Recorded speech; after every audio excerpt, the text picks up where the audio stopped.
साहू गोविंदा डब्ल्यूएसएजी मु अच्छी सभानेत्री तो यहाँ गोटे बहुत भल सुंदर पदक्षेप आम गत दुईटा सीजन रे आर वर्ष भी खरीफ रे धान किणु बर्तमान भी खरीफ रे जो धान आम 113 जन रेजिस्ट्रेशन कर 113 जन रु आज 7 जन आसी 300 क्विंटाल धान आसी तो यहाँ मुझे निश्चिंत आशा करी कि आमर जो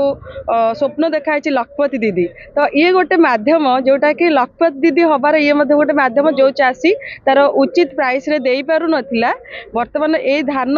दबा द्वारा सी सीधा सड़क तार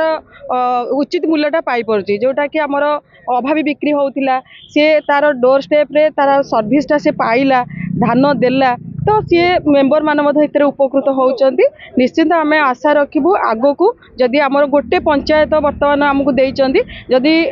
वर्तमान आम रिक्वेस्ट करूँ कि आम पाखापाखि आउरी पंचायत रे आमको जदि सुजोग मिलिबो आम अधिक धान किनि पारिबू आगु को जाई परिबो। Thank you.